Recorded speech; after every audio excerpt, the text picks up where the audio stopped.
Ya, Assalamualaikum warahmatullahi wabarakatuh, anak-anakku. Hari ini saya akan membahas mengenai soal ulangan kemarin yang berjudul yang ini ya, yang sumatif akhir bab 4 SMP Negeri 1 Barat yang berjumlah 20 soal kemarin. Kita baca dulu teksnya. Yang pertama, bacalah teks berita berikut untuk menjawab soal. Menanti UN baru versi Abdul Mukti. Itu merupakan bagian yang bertanda satu. Kemudian yang ditulis oleh Dwi SD pada Rabu 29 Januari 2025 pukul 16:30. Abdul Mukti, Menteri Pendidikan Dasar dan Menengah, Mendikdaksmen. Jadi Mendikdaksmen ini singkatan dari Menteri Pendidikan Dasar dan Menengah berencana memberlakukan kembali ujian nasional atau UN sejak ia ditunjuk untuk memimpin Kementerian Pendidikan Dasar dan Menengah. Tentu bukan tanpa alasan. Wacana untuk penyelenggaraan UN muncul setelah berdiskusi beberapa kali dengan pemangku bidang pendidikan seperti Kepala Dinas Pendidikan, pengawas pendidikan, organisasi profesi guru dan masyarakat, serta media massa. Bahkan, Mukti mengaku menerima aspirasi dari dunia perguruan tinggi. Hasil dari ujian nasional UN nantinya dibutuhkan untuk memenuhi kebutuhan nilai akademik yang dicapai secara individu. Sementara data dari Asesmen Nasional AN tidak dapat dijadikan tolak ukur prestasi siswa karena didapat melalui sampel saja. Dan selama ini standar individu hanya melalui pencatatan nilai rapor saja, padahal porsi nilai masing-masing sekolah berbeda, ujar Mendikdaksmen itu.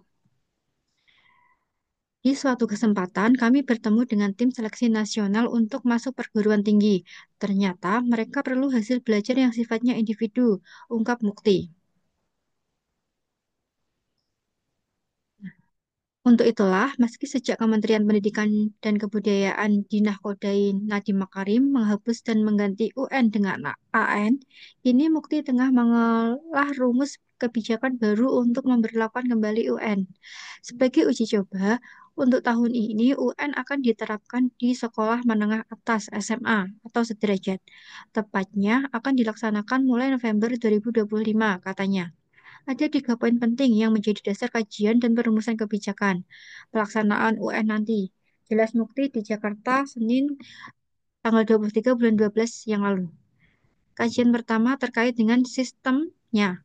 Apakah akan dilakukan UN atau membuat sistem ujian per wilayah provinsi atau kabupaten? Selanjutnya, pertimbangan kedua adalah harus ada penilaian yang bersifat potensi pelanggaran hak asasi manusia (HAM) dalam UN, sebab banyak aktivis HAM yang menentang pemberlakuan UN, terang Mukni. Wacana yang sedang dihembuskan Mendikbud ini menuai pro dan kontra. Salah satunya adalah Darmaning Tias, pengawas pendidikan dari perguruan perguruan taman siswa yang sering terlibat dalam diskusi evaluasi kebijakan pendidikan di Kemendikdasmen, menyatakan bahwa UN harus dilaksanakan kembali untuk mendapatkan standarisasi prestasi. Darmaning Tias menambahkan bahwa selama ini prestasi hanya dicatat melalui rapor yang sangat bergantung pada subjektivitas guru. Realita menunjukkan adanya guru yang pelit nilai dan sebaliknya. Banyak guru yang obral nilai demi mendongkrak siswanya untuk melaju ke sekolah atau perguruan tinggi favorit idamannya. Sementara prestasi non-akademik yang umumnya berupa sertifikat lomba sangat mungkin dapat dimanipulasi. Jadi, sangat mendesak untuk diadakan standarisasi prestasi yang dapat digunakan untuk berbagai kepentingan sistem pendidikan murid baru (SPMB) atau seleksi masuk perguruan tinggi, misalnya, ujar Darmaning Tias.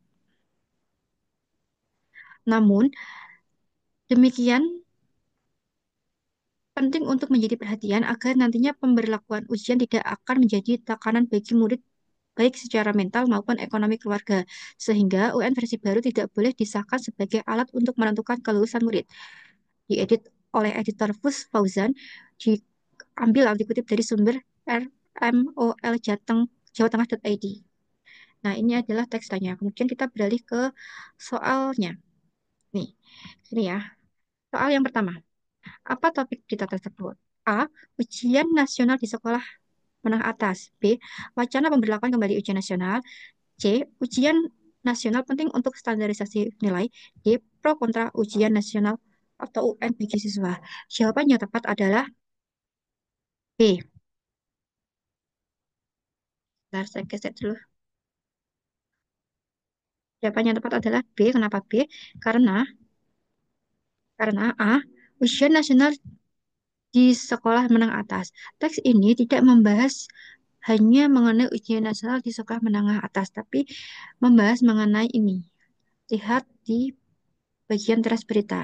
Nih, Menteri Daksman berencana memberlakukan kembali ujian nasional. Berencana memberlakukan kembali ujian nasional. Jadi, topik berita yang tepat adalah wacana pemberlakuan kembali ujian nasional. A tidak tepat karena ini hanya merupakan kutipan dari teks ini, tidak membahas keseluruhan. C. Ujian nasional penting untuk standarisasi nilai. Ini merupakan pernyataan Darminitias tadi ya yang di bawah. Di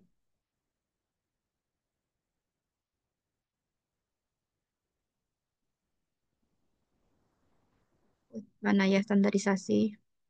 Hmm,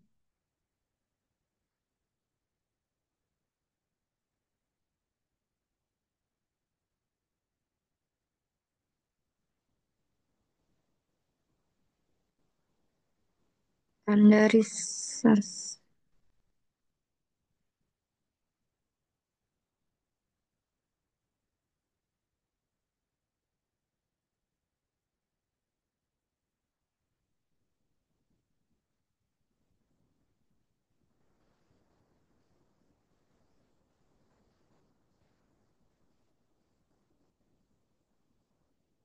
Nah, intinya adalah standarisasi ini hanya pernyataan di bagian ini saja, yang ini. Nah,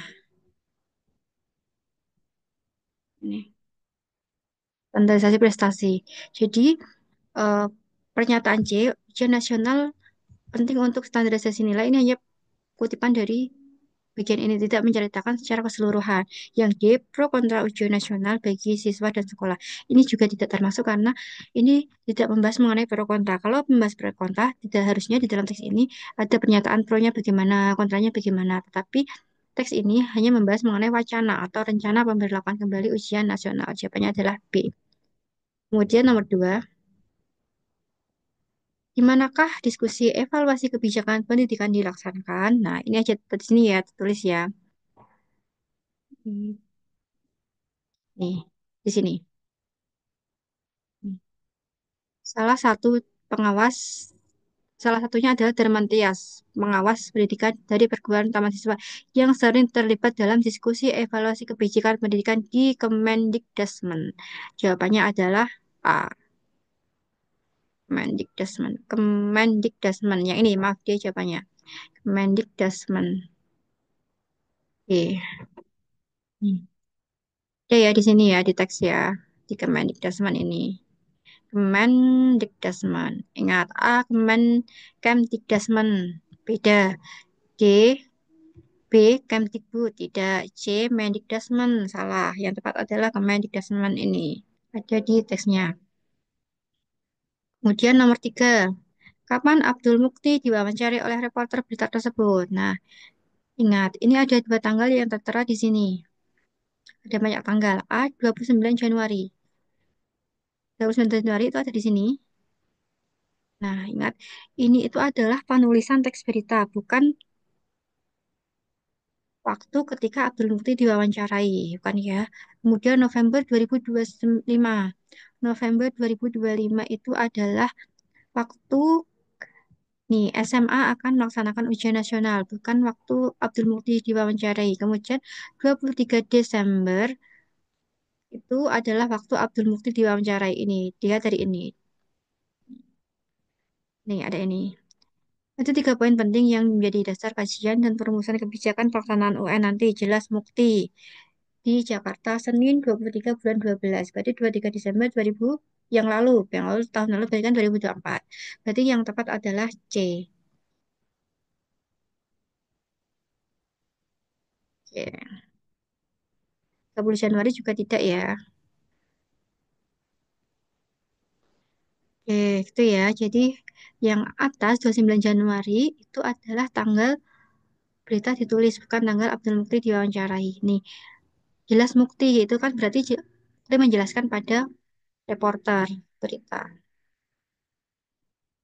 Lanjut nomor 4. Siapa yang menyampaikan bahwa UN harus dilaksanakan kembali untuk mendapatkan standarisasi prestasi? Ya, sudah ya di sini tadi ya. Ada ya. Sangat jelas sekali ini. Mana tadi standarisasi? Oh ini. Nih. Salah satunya adalah Darmaning Tias, pengawas pendidikan dari perguruan taman siswa, yang sering terlibat dalam diskusi evaluasi kebijakan pendidikan di Kemendikbud menyampaikan bahwa UN harus dilaksanakan kembali untuk mendapatkan standarisasi. Berarti jawabannya adalah A. Darmaning Tias, atau pengawas pendidikan dari perguruan taman siswa.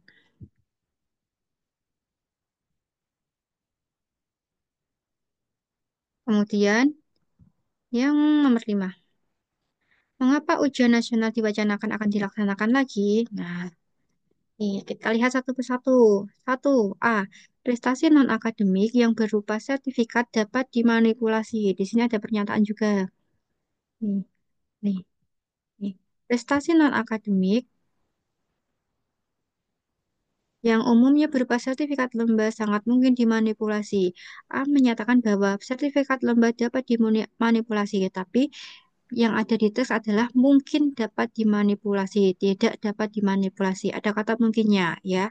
Beda antara ada kata mungkin dan tidak mungkin beda ya. Kalau dapat dimanipulasi berarti semuanya bisa dimanipulasi. Tapi kalau mungkin dapat dimanipulasi, mungkin saja ada yang tidak dimanipulasi gitu ya. Yang B, prestasi hanya dicatat dalam rapor yang tergantung pada subjektivitas guru. Ada nih ya di sini ya. Nih, selama ini prestasi hanya dicatat melalui pada rapor yang tergantung pada subjektivitas guru. Jadi jawabannya adalah B. Yang C tidak berdasarkan aspirasi dari organisasi profesi guru dan dunia pendidikan. Tidak ya. Kemudian yang D, untuk memenuhi kebutuhan nilai akademik yang dicapai individu juga tidak ya.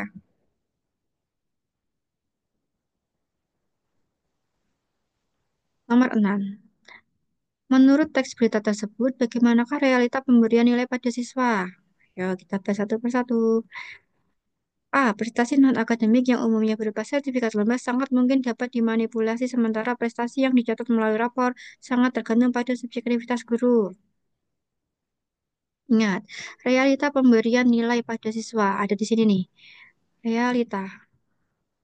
Realita menunjukkan ini, bahwa ada guru yang pelit nilai dan sebaliknya. Banyak guru yang obral nilai demi mendongkrak siswa untuk melaju ke sekolah atau perguruan tinggi favorit. Jadi A salah ya, yang B. Data dari asesmen nasional AN tidak dapat dijadikan tolak ukur prestasi siswa karena dapat melalui sama saja juga tidak ya, tidak sesuai dengan ini. Yang C, adanya guru yang pelit nilai dan sebaliknya banyak guru yang obral nilai demi mendongkrak siswanya untuk melaju ke sekolah atau perguruan tinggi favorit. Betul, berarti jawabannya adalah C. Lanjut nomor 7. Berikut makna nilai menurut KBBI. Nah, jadi kata nilai ini ketika dicari di KBBI muncul tiga atau empat lebih dari empat ini. Saya ambil empat. Yang pertama, nilai dalam KBBI bermakna harga dalam arti taksiran harga. Yang kedua, nilai berarti angka kepandaian. Yang nomor tiga, nilai berarti makna sedikitnya banyak sedikitnya isi. Yang keempat, nilai juga berarti sifat atau hal-hal yang penting atau berguna bagi manusia. Berguna ya, maaf, tipe. Nah, kemudian makna kata nilai yang tepat untuk kalimat. Dan selama ini standar individu hanya melalui pencatatan nilai rapor saja pada porsi nilai masing-masing sekolah berbeda adalah nomor. Jadi makna pada kalimat ini dan selama ini standar individu hanya melalui pencatatan nilai rapor saja padahal porsi nilai masing-masing sekolah berbeda. Nah, dari satu 2 3 4 ini nilai yang makna nilai yang cocok untuk ini yang mana gitu kan. Apakah A, harga dalam arti taksiran harga? Kan tidak. B, angka kepandaian tepat ya yang B ya. C, banyak sedikitnya isi? Tidak. 4, sifat-sifat hal yang penting kan tidak cocok juga untuk makna nilai dalam kalimat ini. Itu ya. Yang benar adalah B. Jadi, makna nilai dalam kalimat ini Makna nilai dari empat ini yang cocok adalah yang nomor dua untuk kalimat ini ya. Makna nilai dari kalimat ini yang cocok dari empat ini yang cocok adalah nomor dua. Tuh, paham ya? Nomor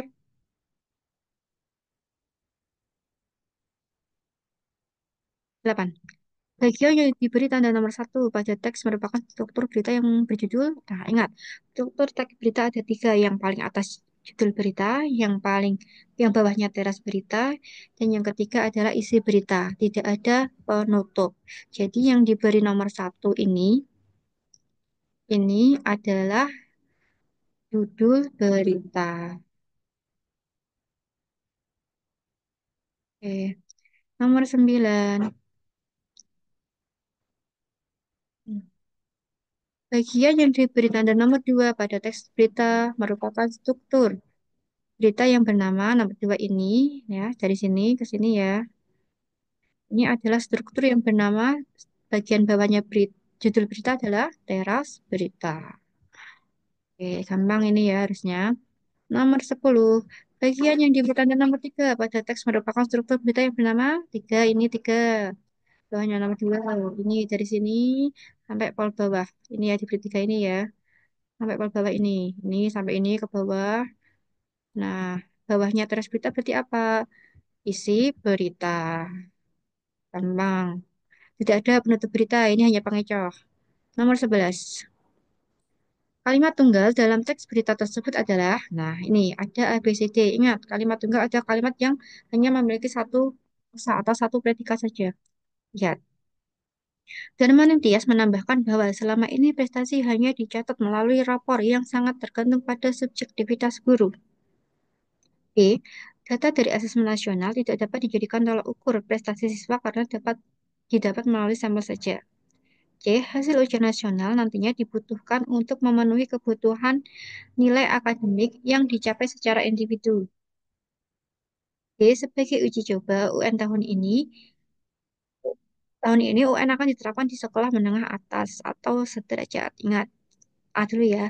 Dan Menendez menambahkan bahwa selama ini prestasi hanya dicatat melalui rapor yang sangat tergantung pada guru.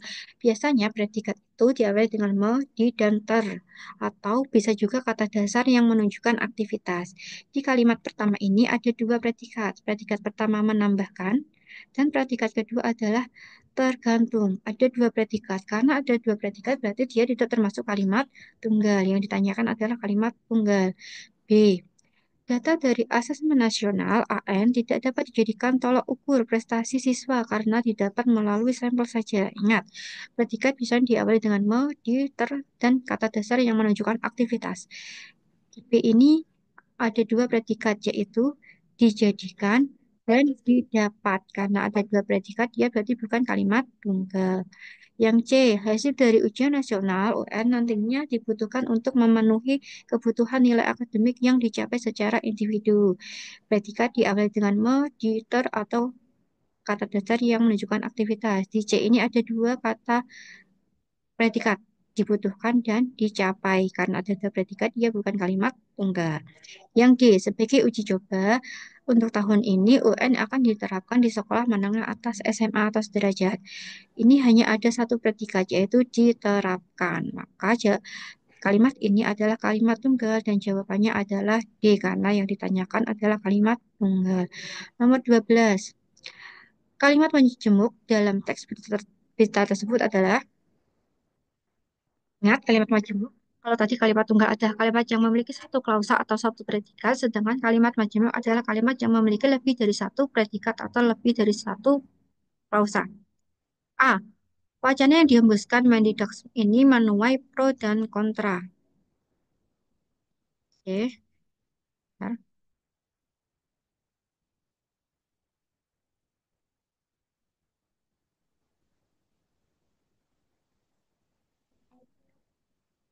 Oke, ini ya, oke, sebentar ya. Oke, yang A tadi ya. Wacana yang sedang dihembuskan Mendidak ini menuai pro dan kontra. Predikat biasanya diawali dengan di, me, ter, dan kata dasar yang menunjukkan aktivitas. Kata dasar yang menunjukkan aktivitas itu misalnya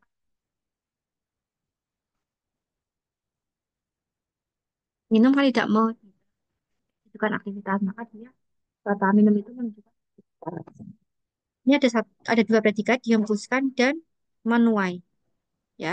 Karena ada dua predikat berarti ini adalah kalimat majemuk. Maka jawabannya adalah A. Yang C.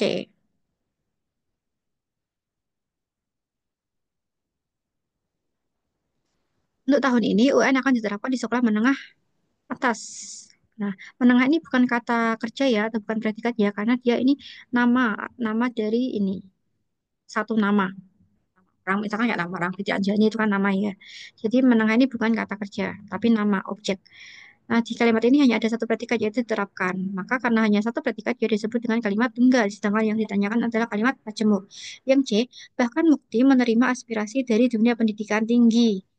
Hanya ada satu predikat yaitu menerima, berarti bukan kalimat majemuk. D, selama ini standar individu hanya melalui pencatatan nilai rapor saja. Pencatatan melalui pencatatan hanya ada satu predikat, maka dia kalimat tunggal. Sedangkan yang ditanyakan ada kalimat majemuk. Jadi jawabannya adalah yang A. Nomor 13, konjungsi atau kata hubung yang bermakna kronologis dalam teks berita tersebut adalah kronologis. Kronologis adalah yang menunjukkan.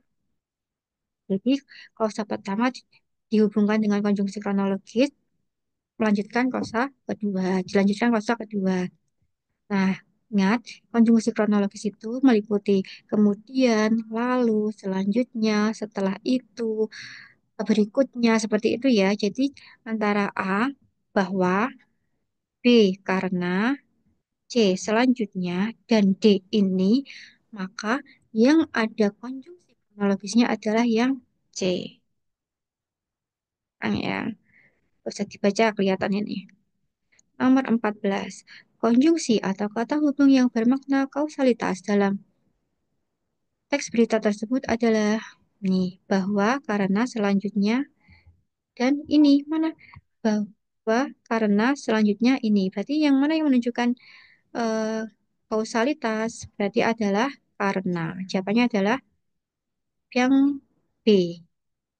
Kausalitas itu meliputi karena, akibat, sebab, oleh sebab itu, gitu. Itu adalah kata-kata yang termasuk dalam konjungsi kausalitas. Gampang ya. Selanjutnya, nomor 15. Kata ganti atau pronomina dalam teks berita tersebut adalah pronomina ada tiga, persona, petunjuk, dan penanya. Persona itu orang, kalau orang pertama saya, aku, kami, kalau jumlahnya lebih dari satu. Kemudian persona orang kedua dia, maaf, persona kedua kamu, Anda, kalau jumlahnya banyak kalian. Persona orang ketiga berarti dia, kalau jumlahnya banyak mereka, gitu ya. Kalau petunjuk ini, itu, sini, situ, tersebut, sana, situ, itu ya. Berarti antara bahwa, karena, selanjutnya, dan ini yang terdapat yang merupakan pronomina adalah yang D. Kata ini. Bahwa itu hanya pengecoh ya. Kemudian karena konjungsi kausalitas, selanjutnya konjungsi kronologis, dan ini adalah pronomina. Nomor 16. Berikut kalimat fakta yang terdapat dalam teks berita. Ingat, fakta itu adalah data, bukan pendapat orang. Kalau opini itu adalah pendapat seseorang atau yang diwawancarai, sementara fakta itu adalah kenyataan di lapangan.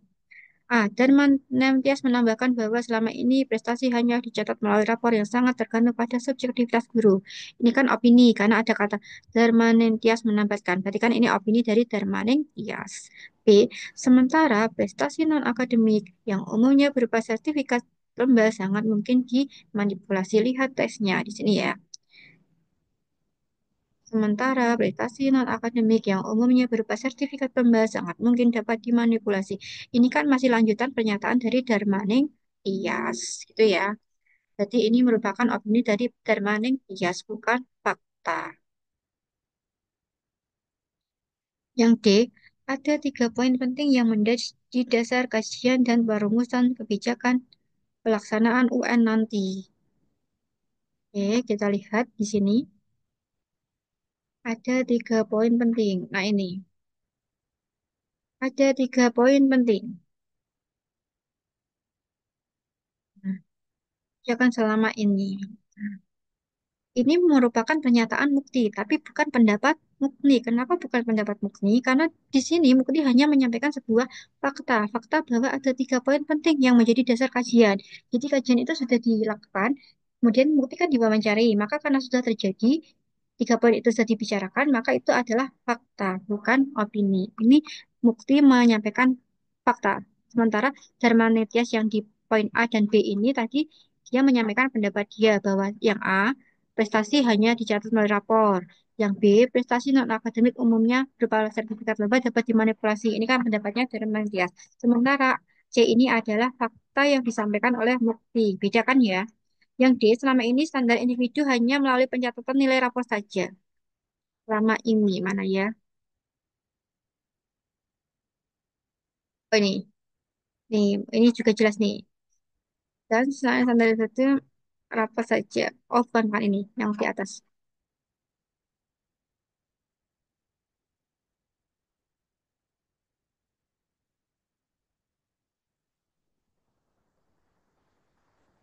Nih.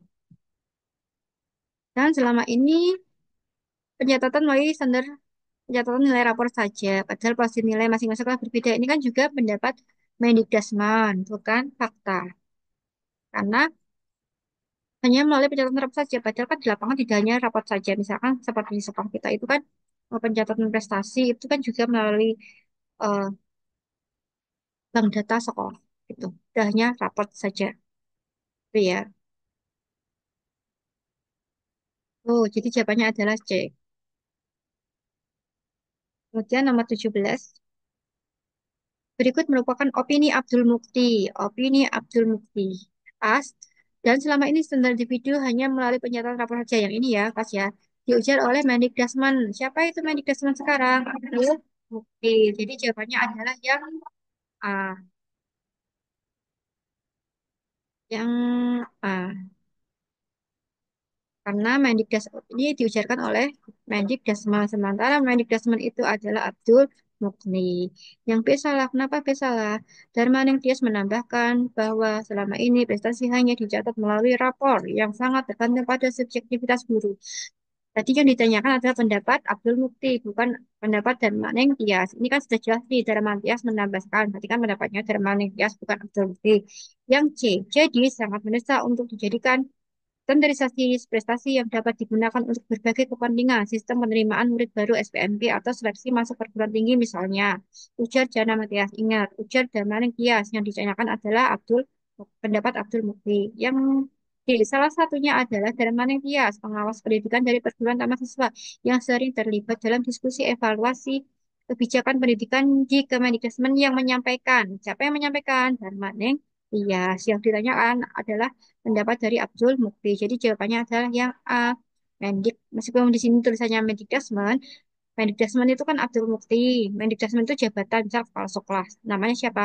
Ainur Rafiq, kayak gitu. Nah, jabatannya Mendikdasmen. Namanya siapa? Abdul Mukti, gitu ya. Yang 18, gambar yang paling tepat untuk melengkapi teks berita tersebut adalah gambar A ini siswa diskusi. Gambar B, guru menjelaskan.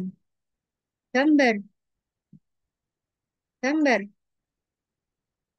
C, siswa upacara. Dan gambar D, siswa sedang ujian. Karena teks berita ini membahas mengenai ujian nasional, berarti yang paling tepat adalah yang D. Itu ya untuk melengkapi berita ini. Nomor 19.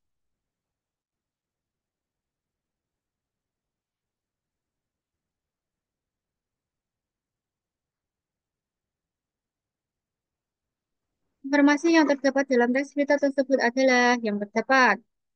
Nah, satu-satu. Sementara data dari asesmen nasional yang didapat jadikan tolak ukur prestasi siswa karena didapat melalui random saja. Nah, di sini kita baca ini. Nah, sementara tidak dapat jadikan tolak ukur prestasi siswa kalau didapatkan melalui sampel saja. Di dalam teks melalui sampel, di dalam pilihan ganda melalui random. Beda ya, random dan sampel ya. Yang B, kajian pertama terkait dengan ke sistemnya. Apakah UN dilakukan? UN atau membuat sistem ujian per wilayah provinsi atau kabupaten.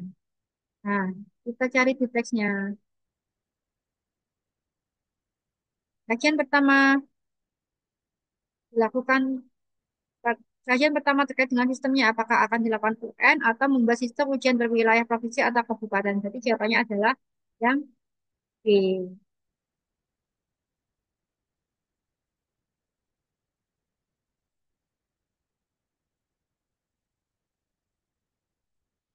Iya. Pokoknya yang B ya. Yang pertama UN ini. Dan yang C salah karena satu. Permanentis menambahkan bahwa selama ini prestasi hanya dicatat melalui rapor yang sangat tergantung pada catatan nilai guru. Padahal Permanentias bilangnya tidak begitu. Permanentias bilang bahwa selama ini prestasi harus dicatat melalui rapor yang sangat tergantung pada subjektivitas guru, bukan pada catatan nilai guru. Yang D, sementara prestasi non-akademik yang umumnya berupa sertifikat lomba sangat dimanipulasi. Padahal yang benar adalah sangat sangat mungkin dimanipulasi. Berarti yang paling tepat adalah yang B. Selanjutnya, nomor 20. Perhatikan kalimat berikut ini. Dan yang ketiga adalah tidak adanya potensi pelanggaran hak asasi manusia HAM dalam UN. Sebab banyak aktivis HAM yang menentang pemberlakuan UN telah murni kata terang pada kalimat berikut yang memiliki makna yang sama dengan kalimat ini. Jadi di sini ada pilihan, ada kalimat kalimat kalimat A, B, C, dan D. Dari kalimat A, B, C, dan D ini sama-sama punya kata terang, tapi kata terangnya maknanya berbeda-beda. Nah, kata terang A, B, C, atau D yang maknanya sama dengan kalimat di soal, di ini yang mana? Nah, di sini kan gini. Dan yang ketiga adalah tidak adanya potensi pelanggaran hak asasi manusia HAM dalam UN sebab banyak aktivis HAM yang menentang pemberlakuan UN. Jadi kan di sini kata terang ini berarti ujar mukti atau penjelasan mukti. Jadi ABCD ini yang mana kata terang yang bermakna penjelasan. Kita cek dulu. Ah, sekarang barulah terang apa kesalahan yang dia lakukan selama ini. Terang berarti apa? Jelas ya. Oh jelas apa maksudnya padam, benderang. Kalau B, karena bangun sudah terang, Ezra Eza terlambat berangkat sekolah hari ini. Karena bangun sudah terang, terang. Berarti apa? Sudah matahari sudah tinggi ya, sudah pagi, sudah siang. Gitu. Yang tadi kan tidak berarti jelas penjelasan. Yang C, siswa yang rajin akan menjadi siswa yang pintar. Terang pembina upacara. Terang berarti apa sini? Ucap atau penjelasan pembina upacara. Yang tepat adalah yang C, karena maknanya terangnya sama dengan makna pada soal tadi yang berarti penjelasan. Yang D, perkara itu nampak terang. Sesudah pohon-pohon rimbun ditebang. Terang baru nampak terlihat. Bukan berarti penjelasan terang ini. Paham ya?